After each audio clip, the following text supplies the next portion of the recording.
Shalom, selamat sore teman-teman. Kembali lagi untuk kita bisa bersama-sama beribadah walaupun online. Dan saya percaya ini tidak membatasi kuasa Tuhan untuk bekerja atas setiap kita, amin. Mari kita siapkan hati kita, mari kita satu dalam doa. Bapak, kami mengucap syukur Tuhan untuk hari ini Tuhan. Kalau kami boleh beribadah, Engkau yang memberkati setiap kami Bapak. Engkau yang melawat menjamah setiap kami dimanapun kami berada Tuhan. Kami percaya kuasa-Mu tidak terbatas hanya karena kami tidak beribadah di gedung gereja Bapak. Kami percaya Tuhan kuasa yang sama yang melawat kami di gereja dapat melawat kami di rumah kami masing-masing Bapak. Terima kasih Tuhan. Kami mau siapkan hati kami, memberikan yang terbaik untuk kemuliaan nama-Mu. Di dalam nama Tuhan Yesus Kristus kami ucap syukur dan berdoa. Haleluya, amin.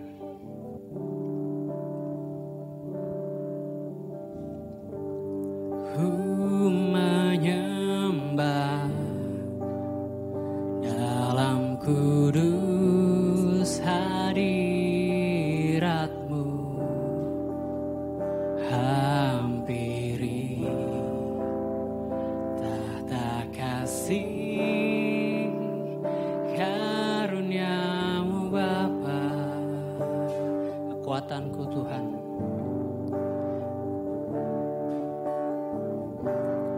kekuatanku hanya dalam hadirat-Mu, Yesusku. Hanya Kaulah segalanya.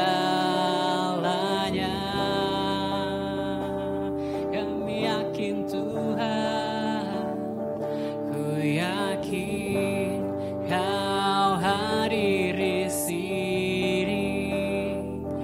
Ku rasakan kuasa yang tak terbatas. Ku yakin Kau nyata di sini. Kemenangan terjadi di sini. Percaya kemenangan telah kami terima Tuhan bersama-Mu. Ku menyembah dalam kudus hadirat-Mu, hampiri tahta kasih karunia-Mu Bapa. Kekuatanku hanya bersama-Mu Tuhan. Kekuatanku hanya dalam hadirat-Mu, Yesusku. Hanya Kaulah segalanya.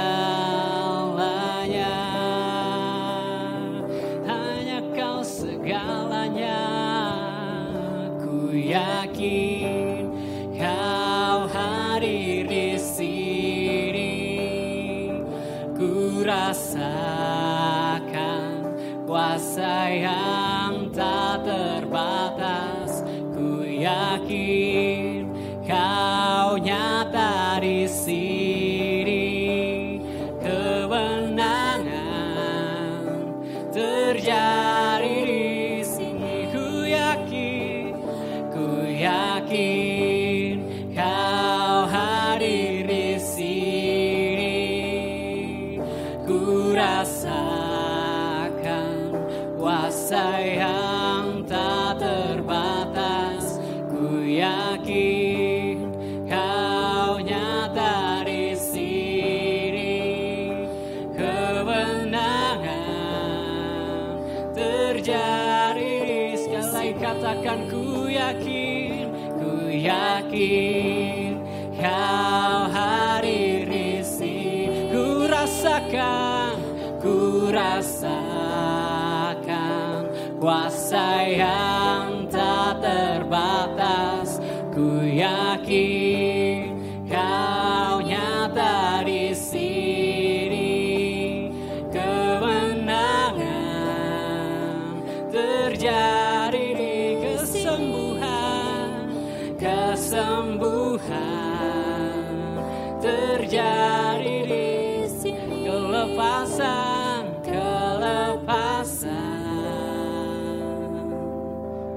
terjadi di sini, terjadi di sini.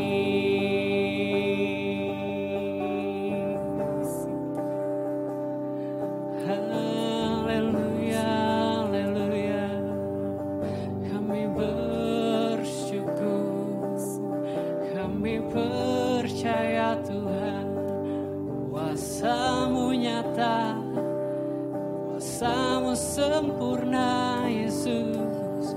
Mari angkat suaramu sembah Dia. Mari dengan senap hati kita puji, kita sembah Allah yang hidup. Sebab Dia yang layak terima segala pujian, yang layak terima segala hormat. Haleluya, haleluya. Kami meninggikan nama-Mu yang kudus. Hanya Kau satu-satunya yang layak terima segala pujian, yang layak terima segala hormat. Glory, glory, glory hanya bagi-Mu, Yesus, Yesus Tuhan, Raja di atas segala raja.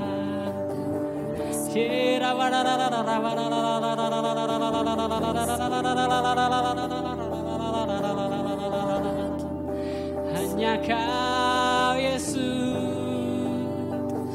yang kami tinggikan, yang kami agungkan. Seluruh bumi sujud menyembah-Mu Tuhan. Glory, glory, haleluya.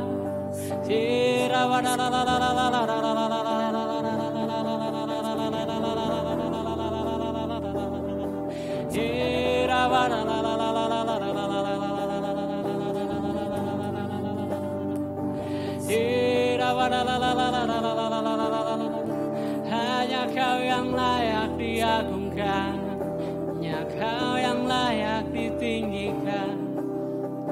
Yesus, Yesus. Glory, glory, glory. Kami meninggikan nama-Mu Tuhan.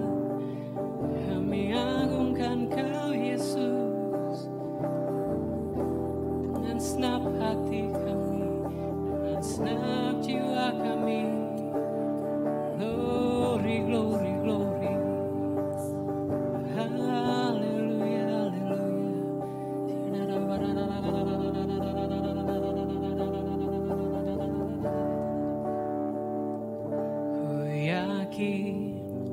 Kau hadir di sini, ku rasakan kuasa yang tak terbatas. Ku yakin Kau nyata di sini, kemenangan terjadi di sini. Yakin Kau hadir di sini, ku rasakan kuasa yang tak terbatas.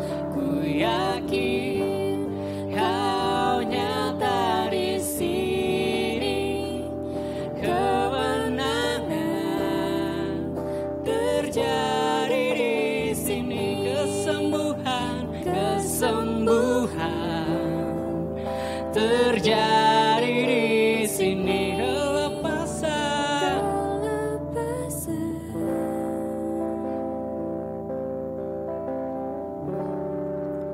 terjadi di sini.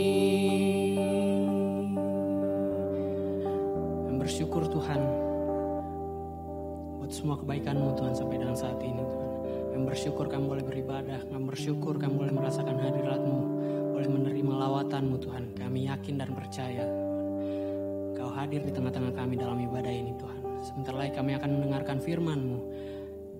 Kami berkati hamba-Mu, pakai mulut lidahnya untuk menyampaikan isi hati-Mu buat setiap kami Tuhan. Berkati juga setiap kami yang mendengarkan, biar apa yang kami dengar boleh menjadi rema dalam kehidupan kami dan boleh kami lakukan Tuhan Yesus. Di dalam nama Tuhan Yesus Kristus kami mengucap syukur dan berdoa. Haleluya. Amin.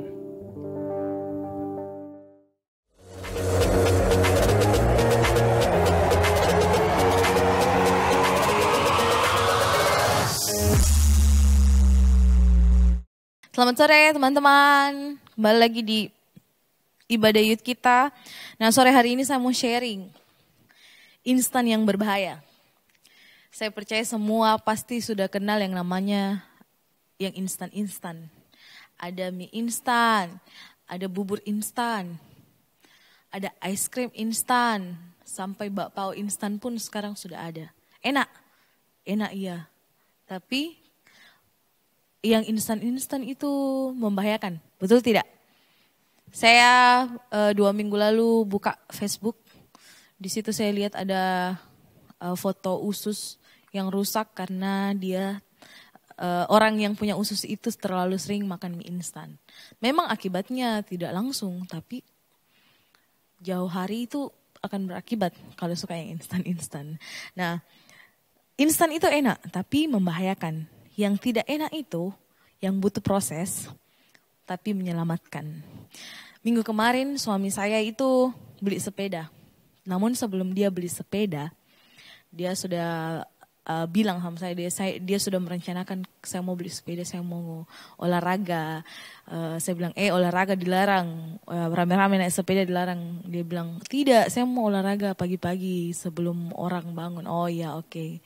Nah, dan karena mungkin sudah saya oke kan, dia akhirnya beli sepeda. Nah minggu lalu dia beli sepeda, dari malam dia sudah bilang, saya mau bangun pagi ya, saya mau olahraga. Oke, saya bilang, jangan dulu jauh-jauh olahraganya, kan rumah saya di daerah Raja Wali, agak dekat-dekat dengan pantai. Dia bilang, tidak, iya dekat di pantai katanya. Oh iya oke. Tapi saya bilang, kalau kamu mau ke pantai, coba di lapangan saja dulu lah, keliling-keliling. Tapi dia bilang, enggak enak, dekat sekali katanya. Jadi dia pergilah, pagi-pagi dia bangun, subuh-subuh dia bangun. Saya kurang tahu jam 5, jam setengah 6. Dia bangun, dia naik sepeda. Saya masih tidur. Kemudian setengah 7 begitu saya bangun. Saya cek HP saya, ada beberapa panggilan dari suami saya. Terus kemudian saya telepon. Kenapa menelpon ini? Saya telepon, dia bilang, aduh ya, saya sudah tidak kuat. Saya sudah hampir mati.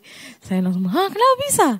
Dia bilang, saya tidak sanggup mengayuh sepeda. Sudah sepeda aku saya biarkan saja di belakang katanya. Saya langsung ketawa. Itu saya bilang, saya rasa lucu gitu. Karena dari malam saya sudah bilang sama dia, jangan jauh-jauh dulu. Dia bilang, sanggup Ci. Tapi ternyata sampai di pantai, mungkin belum sampai di tempat tujuannya, dia sudah lelah, dia sudah biarkan sepedanya dan dia mengambil waktu untuk istirahat. Dan setelah itu saya langsung sadar, tidak bisa orang secara instan, secara langsung sampai kepada tujuan, sampai kepada pencapaian yang dia harapkan. Mungkin dia berpikir, saya bisa, mungkin sampai di Benteng Rotterdam pun bisa, tapi itu semua butuh perjuangan, butuh latihan, butuh keterampilan, dan kita tidak bisa langsung pada saat ini kita berpikir saya mau ini langsung jadi. Mungkin bisa, tapi ada hal-hal yang harus kita latih, harus kita capai untuk menjadi seperti apa yang kita harapkan. Nah, contohnya seorang atlet, untuk menuju keberhasilan harus dilalui dengan berlatih. Seorang koki butuh keterampilan harus dilalui dengan mencoba berkali-kali. Sebuah pisau besi, dia harus diasah berkali-kali sehingga dia bisa mendapatkan ketajamannya. Nah, menghasilkan sesuatu yang baik itu harus kita lalui dengan proses. Kalaupun kita mendapatkannya secara instan, tapi tetap pasti ada konsekuensinya. Contohnya, kalau orang melayani di gereja, kadang ada orang yang sudah lama tapi belum diizinkan untuk melayani di atas mimbar, misalnya jadi pemain musik. Tapi ada orang yang baru aktif ke gereja, terus kemudian dia langsung ditawari melayani untuk melayani di atas mimbar. Nah, berbeda. Mungkin saat itu pada saat dia diizinkan untuk melayani, saya percaya orang yang kasih jadwal tahu kemampuannya. Oh, dia bisa bermain musik. Makanya dia diizinkan untuk melayani di atas panggung. Dan diberi kepercayaan untuk bermain musik karena dia pandai untuk bermain musik. Namun dalam pelayanan bermusik bukan hanya sekedar bisa saja main musik, tapi dia harus juga punya hati hamba, dia harus punya hati melayani, dia punya ketaatan, ketekunan, dia harus punya kesehatian dengan tim musik yang lain. Dia tidak bisa langsung masuk. Saya melihat ada beberapa orang yang kalau diajak pelayanan seperti itu, dia walaupun dia pintar main musik ya, tapi dia tidak bisa langsung menguasai pelayanan mimbar. Dia tidak bisa bersehati dengan pemain musik yang lain, itu yang akan mengganggu pelayanannya. Tapi kalau dia belajar untuk bersehati melayani musik, pasti dia bisa. Nah seperti itu juga dengan kita. Kadang kita melihat orang, dia instan sekali ya langsung naik di panggung. Oh jangan salah, dia instan tapi perlu pengorbanan juga, perlu proses juga untuk sampai dia bisa melayani di atas mimbar. Nah seperti itu. Nah sesuatu yang instan membahayakan kalau kita tidak melakukan dua hal ini. Ada dua hal yang saya ingin sampaikan kepada kita semua, pencapaian yang kita butuhkan untuk mencapai harapan kita. Yang pertama itu kita harus melakukannya dengan perjuangan dan pengorbanan. Di Ibrani 10 ayat 36 berkata, sebab kamu memerlukan ketekunan supaya sesudah kamu melakukan kehendak Allah, kamu memperoleh apa yang dijanjikan. Firman ini berkata, sebab kamu memerlukan ketekunan supaya sesudah kamu melakukan kehendak Allah, kamu memperoleh apa yang dijanjikan. Sesudah kamu melakukan kehendak Allah, kamu memperoleh apa yang dijanjikan. Kita butuh perjuangan dan pengorbanan untuk mencapai hasil, untuk mencapai apa yang kita inginkan. Mungkin kita menginginkan sebuah kemenangan dari keahlian kita. Nah itu yang perlu kita harus berjuang untuk mendapatkannya. Kadang orang berpikir kalau perlahan terlalu lama dia harus cepat-cepat. Ya mungkin bisa kita lalui dengan cepat. Tapi perlahan bukan berarti kita tidak berhasil. Tapi dengan perlahan sedikit demi sedikit kita melalui itu, kita melakukan itu, kita berjuang, kita mengorbankan waktu kita untuk berlatih, itu pasti kita akan capai. Seperti Daud. Daud tidak mudah untuk mengganti Saul menjadi raja. Perlu proses. Perlu perjuangan dan pengorbanan. Musa tidak mengeluarkan bangsa Israel secara langsung. Bangsa Israel keluar, tidak, tapi Tuhan menyuruh Musa permisi kepada Firaun, lepaskan bangsa Israel. Itu perlu proses dan perjuangan. Kita tahu ceritanya seperti apa. Dan seorang perwira pun tidak gampang untuk mendapatkan jabatan. Nah, minggu lalu saya mengajarkan ke anak sekolah minggu bahwa seorang perwira itu saat dia mendapatkan jabatan sebagai perwira, dia perlu melatih otak, dia perlu melatih mentalnya. Karena memang tidak langsung gampang. Mungkin ada yang bilang, dia bisa kalau kita bayar. Ya iya, kalau dibayar pun perwira itu tidak tahu apa yang harus dia lakukan. Dia cuma tahu, saya jadi pemimpin, suruh ini, semua jadi salah. Tapi kalau kita melakukan hal sesuai dengan proses, sesuai dengan prosedur, dan kita berjuang dan berkorban untuk melakukan hal itu, kita akan menjadi perwira yang luar biasa. Perlu latih otak dan mental, kita perlu latihan seperti itu. Nah, namun di atas semuanya itu, di Daud, kita ambil contoh dari Daud, dari Musa, semua dapat dicapai karena Tuhan yang luar biasa yang menopang Daud, yang menopang Musa. Dan seorang perwira pun harus mengandalkan Tuhan untuk mencapai hasil yang baik, untuk menjadi pemimpin yang benar di mata Tuhan. Nah, saya teringat dengan Yosua saat mengepung Yeriko. Mereka itu bertekun. Tuhan menyuruh mereka bertekun. Tuhan menyuruh mereka melakukan proses yang dilalui tidak mudah. Teman-teman bisa baca di rumah, Yosua 6, jatuhnya Yeriko. Mereka, bangsa Israel, Yosua memimpin bangsa Israel selama 6 hari mengelilingi kota. Satu kali selama 6 hari mereka harus mengelilingi kota. Dan pada hari ke-7 mengelilingi kota sebanyak 7 kali. Jadi setiap hari selama 6 hari mereka harus mengelilingi kota sebanyak 1 kali. Namun pada hari yang ke-7 mereka harus mengelilingi kota Yeriko itu sebanyak 7 kali. Nah, selama 7 hari yang mereka lakukan, mereka tidak berdiam diri saja. Mereka pasti berlatih. Nah, Tuhan menyuruh mereka 1 kali mengelilingi selama 6 hari. Dalam 1 hari itu mungkin ya ada beberapa jam lah untuk mereka mengelilingi kota Yeriko. Namun setelah waktunya mereka mengelilingi kota Yeriko, mereka harus berlatih. Kenapa? Karena di firman Tuhan berkata setelah jatuhnya tembok Yeriko, di ayat yang ke-20 berkata, lalu bersoraklah bangsa itu sedang sangkakala ditiup.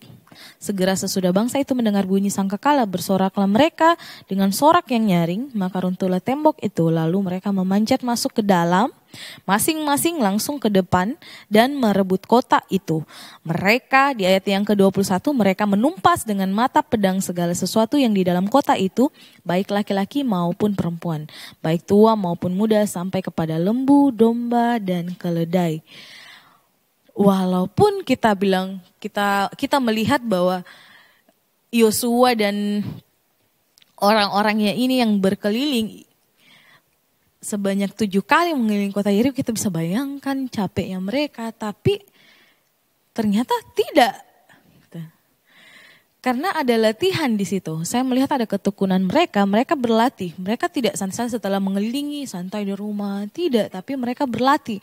Mereka berlatih untuk mengenakan mata pedang mereka berlatih bagaimana supaya mereka menjadi kuat. Supaya ketika Tuhan bekerja bagi mereka, mereka harus melaksanakan apa yang Tuhan perintahkan. Nah, mereka bertekun. Mereka membangun kekuatan mereka melatih kekuatan mereka. Nah, di Roma 5 ayat 2 sampai 4 berkata, kita baca sama-sama. Di Roma 5 ayat 2 sampai 4. Oleh Dia kita juga beroleh jalan masuk oleh iman kepada kasih karunia ini. Di dalam kasih karunia ini kita berdiri dan kita bermegah dalam pengharapan akan menerima kemuliaan Allah. Dan bukan hanya itu saja, kita malah bermegah juga dalam kesengsaraan kita. Karena kita tahu bahwa kesengsaraan itu menimbulkan ketekunan. Dan ketekunan menimbulkan tahan uji. Dan tahan uji menimbulkan pengharapan. Kita harus yakin di dalam ketekunan, pekerjaan yang baik itu tidak menghasilkan keselamatan. Tapi sebaliknya, ketekunan berasal dari iman kita kepada Allah. Kalau kita tekun iman kita kepada Allah, kita berharap bahwa Tuhan melakukan Tuhan menyelesaikan pekerjaan saya, ini semua untuk Tuhan. Saya percaya keberhasilan kita mendatangkan keselamatan. Kalau kita melatih diri kita untuk mencapai tujuan kita akan kuat dengan konsekuensinya. Konsekuensi apapun, entahkah saat itu kita menghadapi problem atau ada orang yang sirik dengan kita untuk mencapai hal yang kita inginkan. Tapi saya percaya pada saat kita mau stuck atau mau berhenti di dalam perjalanan kita, ada Roh Kudus yang mengingatkan kita kalau kita mengandalkan Tuhan. Nah, kita tidak mudah putus asa. Karena yang kita ingat adalah perjuangan kita untuk mencapai harapan kita. Perjuangan kita untuk mencapai keinginan kita. Nah, saya teringat waktu saya awal-awal belajar jadi worship leader dalam pelayanan gereja saya itu berharap saya bisa jadi WL yang baik, WL yang hebat gitu. Tapi tidak mungkin saya jadi WL yang hebat secara langsung.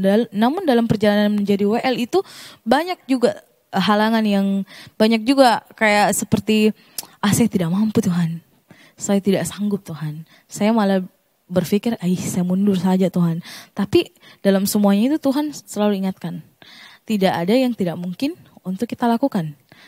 Kalau di dalam Tuhan, tidak ada yang mustahil untuk bisa kita lakukan di dalam Tuhan. Semua pasti mungkin. Tapi saya perlu latihan. Saya bisa belajar dari WL senior. Saya bisa belajar dari rajin dengan musik, dengar lagu. Saya belajar juga dari firman Tuhan, dari Mazmur. Saya membaca Mazmur, saya membaca firman Tuhan, bagaimana menyembah Tuhan yang benar. Dan karena untuk jadi WL itu bukan berarti kita cuma memimpin pujian, tapi kita harus membawa hadirat Tuhan supaya jemaat juga merasakan hadirat Tuhan. Nah, bagaimana saya harus membawa hadirat Tuhan sedangkan saya sendiri tidak mengalaminya? Saya harus mengalaminya dahulu sebelum saya membawa hadirat Tuhan. Nah, dalam kerja pun seperti itu. Saya belajar apa yang tidak saya tahu. Saya belajar, saya cari tahu apa yang saya tidak tahu. Saya ingat dulu waktu awal-awal saya kerja, saya tidak tahu desain warta. Saya belajar dari senior, yang dia belajar dari Kak ini. Nah, oke, saya cuma pelajari sedikit. Yang standar yang saya pelajari dari dia. Tapi saat saya tidak tahu, saya harus berusaha bagaimana caranya saya tahu walaupun dia tidak ada. Saya buka Google, saya cari tahu dari Google. Saya baca buku tentang Corel. Hal apapun yang saya lakukan, saya belajar, saya berlatih supaya saya bisa tahu. Sampai sekarang pun saya masih seperti itu. Saya belajar untuk bertanya ke orang yang ahlinya. Kalau misalnya saya tidak tahu soal printer, saya akan bertanya, Ko Ferdi, tolong Ko. Saya belajar untuk seperti itu. Nah, saya mau kita juga belajar seperti itu. Jangan kita mau langsung bayar orang saja. Mungkin kita bisa bayar orang, tapi setidaknya kita ada hal yang kita bisa ambil dari orang lain. Mungkin kita bisa bayar orang untuk yang instan. Misalnya printernya kita rusak, terus bilang tolong perbaiki nih. Padahal sebenarnya yang rusak tidak rusak, cuman ada tinta yang mampet gitu. Kadang kan orang tidak mau repot, jadi dibawa lah printernya ke tempat servis. Padahal sebenarnya walaupun tidak dibawa di tempat servis, kita bisa mengerjakannya sendiri. Nah, seperti itu juga dalam pencapaian kita. Kadang kita tidak sadar, saya mau berhasil, saya mau sukses, tapi maunya langsung secara instan. Nah, yang pertama kita harus kerjakan yaitu kita harus berjuang. Jangan mau langsung nikmati hasil yang besar. Bisa kita menikmati hasil yang besar, tapi saat kita ada di atas tiba-tiba kita tidak menguasai prosesnya, kita tidak menguasai keberhasilan kita bisa langsung jatuh karena tidak ada pondasi di bawahnya kita. Kita tidak punya pegangan di bawahnya kita tidak punya pegangan. Nah, haruslah kita berjuang karena kita harus mencapai hasil yang maksimal dalam kehidupan kita. Dan hasilnya kita itu, perjuangan kita itu harus kita bawa kepada Tuhan. Kita harus mengandalkan Tuhan kita yang besar. Nah, pencapaian kita butuh dua hal. Yang pertama tadi, perjuangan dan pengorbanan. Dan yang kedua, kita harus menghargai prosesnya Tuhan. Di Efesus 5 ayat 15-17 berkata, karena itu perhatikanlah dengan seksama bagaimana kamu hidup. Janganlah seperti orang bebal, tetapi seperti orang arif. Dan pergunakanlah waktu yang ada karena hari-hari ini adalah jahat. Sebab itu janganlah kamu bodoh, tetapi usahakanlah supaya kamu mengerti kehendak Tuhan. Nah, di sini berkata, perhatikanlah dengan seksama bagaimana kamu hidup. Kita harus tahu, kita hidup ini bagaimana. Kita mau mencapai tujuan hidup kita bagaimana. Janganlah seperti orang bebal, tetapi seperti orang arif. Kita perlu memilah mana yang baik yang harus kita lakukan, yang harus kita pelajari. Karena di firman Tuhan berkata hari-hari ini jahat. Nah, kemarin saya berdebat dengan adik saya. Katanya banyak dari pergaulan dia sering menyalahkan pemimpin negara. Padahal kalau mau dilihat-lihat yang bekerja bukan hanya pemimpin, tapi bawahan-bawahannya juga, katanya dia. Nah, saya bilang cara pandang orang-orang dalam situasi corona ini harusnya lebih positif. jangan menyalahkan satu dengan yang lain. Kadang juga orang-orang menyalahkan ini karena saya dengar yang kita dengar kemarin beritanya itu ada rumah sakit yang menyalahgunakan. Kemarin juga ada yang saya dengar ada perawat yang memanipulasi hasil rapid test. Nah, banyak orang-orang yang menyalahkan satu dengan yang lain. Tapi kita sendiri, kita tidak bisa langsung menghakimi orang lain. Kita tidak bisa memandang pendapat orang lain juga. Oh, kamu salah, itu tidak betul. Nah, kita tidak bisa menyalahkan. Cuman yang saya mau ambil dari perdebatan saya dengan adik saya langsung berkata sama dia, sudah tidak usah berdebat.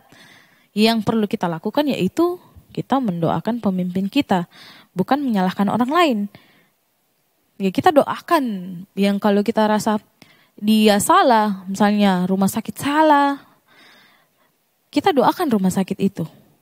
Kalau kita dengar orang berkata, ini semua gara-gara bapak ini, kita doakan dia supaya Tuhan ubahkan dia. Tuhan berikan dia hikmat supaya dia menjadi orang yang benar, orang yang bekerja dengan baik dalam bidangnya. Bukan disalahkan, tapi kita doakan. Nah, dalam menghargai proses Tuhan, kita juga kadang seperti itu. Jangan sampai kita menjadi orang yang bebal, tidak seperti orang arif. Jangan kita tidak menerima pendapat orang lain. Makanya andalkan firman Tuhan. Dalam menghargai proses Tuhan, kita harus mengerti kehendak Tuhan. Bagaimana caranya mengerti kehendak Tuhan, Kak Dia? Mengerti kehendak Tuhan itu melalui firman Tuhan. Jangan tinggalkan firman Tuhan dalam kondisi apapun. Dalam situasi apapun kita harus mengandalkan firman Tuhan. Kita mungkin saat ini, saya dengar motivator ini Kak Dia, saya dengar khotbah. Ya, kita bisa mendengar khotbah hari Minggu, kita mendengar khotbah hari Minggu, kita mendengar khotbah di mana?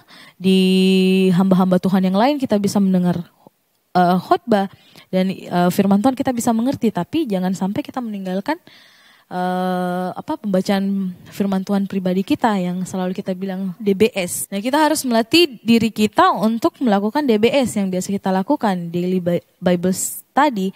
Nah, kita bertanya langsung sama Tuhan. Kita bukan lagi kita melihat orang khotbah gitu. Mungkin kita tahu dari khotbah Tuhan kita mengerti, oh ini firmannya seperti ini. Tapi pada saat kita membaca firman Tuhan pribadi, kita mengungkapkan Tuhan mau apa saya lakukan dari firman Tuhan ini, saya pasti Roh Kudus akan memberikan kita hikmat dan kita akan mengerti apa yang harus kita lakukan. Nah, kita pribadi juga dalam pencapaian kita harus melihat proses Tuhan. Kita harus menghargai proses Tuhan. Bangun kehidupan kita dengan doa. Bangun kehidupan kita dengan penyembahan. Topang hidup kita dengan firman Tuhan. Nah, kemarin kita sudah diajarkan bagaimana penyembahan sejati. Jangan tinggalkan semua itu. Karena kita butuh. Kita harus menghargai proses Tuhan. Nah, kita belajar dari Yusuf. Yusuf itu adalah ekonom. Dia pintar untuk mengatur pengadaan bahan pangan bagi seluruh dunia waktu zamannya ya. Yusuf diproses dalam waktu yang tidak sedikit. Dari sejak kecil jadi anak manja, dijual jadi kacung, masuk penjara jadi narapidana, dan akhirnya dia jadi pemimpin Mesir. Dari mana Yusuf dapat mengatur sekian banyak gandum untuk seluruh dunia? Yusuf diproses Tuhan sejak dari kecil. Saya percaya Yusuf mengandalkan Tuhan sejak dari kecil. Yusuf menaruh pengharapan di dalam Tuhan. Dia menghargai setiap proses Tuhan. Dia tidak menghindar dari proses Tuhan. Dia jalani proses Tuhan. Walaupun tidak instan ya, tidak secara instan, tapi dia mau untuk menghargai proses Tuhan. Yusuf tidak menyanyiakan setiap proses Tuhan dalam hidupnya. Baik ketika di rumah Potifar, baik ketika di penjara, dia mengerti dan mau masuk dalam prosesnya Tuhan. Bahkan Tuhan suruh ampuni pun, dia mengampuni kesalahan orang lain. Dia tidak memendam kesalahan orang lain. Proses Tuhan, nikmati proses Tuhan, hargai proses Tuhan. Proses Tuhan bagi kita. Nah, proses Tuhan untuk Rasul Paulus. Rasul Paulus tanpa sadar Tuhan diproses, bahkan sejak dia menjadi murid Gamaliel, kecerdasannya dalam soal hukum, Taurat, dipakai Tuhan juga saat dia terpilih menjadi rasul. Nah, untuk memberitakan kabar baik kepada baik orang Yahudi maupun orang bukan Yahudi, Rasul Paulus dipakai Tuhan. untuk memberitakan kabar baik kepada orang Yahudi maupun bukan orang Yahudi. Dan yang terakhir kita ambil contoh dari Tuhan Yesus. Yesus pun mengalami proses walaupun dia anak Allah, walaupun dia bisa jadi langsung instan, tapi tidak, dia mau masuk dalam proses Tuhan. Dia menghargai proses Tuhan. Dalam hidupnya dia dilahirkan di kandang binatang. Kita tahu dibesarkan dalam keluarga yang miskin, dia hidup sebagai tukang kayu, bahkan setelah dewasa dia pun bekerja sebagai tukang kayu. Dia menghidupi saudara-saudaranya, dia menjadi kakak bagi adik-adiknya, dan pada usia 30 tahun Tuhan Yesus baru terjun melayani Tuhan. Nah, dia sudah melatih fisiknya supaya menjadi kuat. Kan tukang kayu kalau kerja itu harus kuat. Nah, itu makanya dia kuat. Makanya Tuhan Yesus berjalan dari satu kota ke kota lain itu dia tidak merasa lelah karena dia sudah berlatih. Sama seperti ceritanya Kak dia di awal waktu waktu suami Kak dia mau ke pantai naik sepeda. Pasti dia harus butuh latihan lah supaya dia bisa menjadi kuat. Tapi karena dia mau langsung instan, maka dia rasakan lelah. Untung dia tidak pingsan. Kalau dia pingsan, saya tidak tahu apa yang harus saya lakukan. Nah, kita belajar dari Yesus. Yesus mempersiapkan diri karena dia tahu saya akan berjalan dari kota ini ke kota ini untuk memberitakan kabar baik, untuk memberitakan keselamatan. Dan bahkan dia sudah melatih dirinya sampai dia kuat untuk menghadapi jalan salib. Kita bisa bayangkan betapa kuatnya itu Tuhan Yesus. Dia topang salibnya sampai ke bukit di mana dia disalibkan. Dia topang sendiri salibnya. Nah, dia sangat kuat. Nah, karena dia menghargai prosesnya Tuhan. Saat kita melakukan perjuangan, saat kita melakukan pengorbanan, dan kita hargai proses Tuhan di dalamnya, saya percaya pencapaian kita, hasil harapan kita menghasilkan hal-hal yang luar biasa. Saat kita ada di atas, walaupun ada orang-orang yang ingin kita jatuh, kita tidak akan goyah. Karena Tuhan bersama dengan kita. Yang mungkin saat kita di atas terus tiba-tiba kita jatuh, kita enggak seperti orang-orang yang tidak kenal Tuhan, yang langsung kabur, yang mungkin langsung down. Ada orang-orang yang tidak suka dengan kita, terus kita langsung seperti orang yang diremehkan dan kita jatuh. Tidak.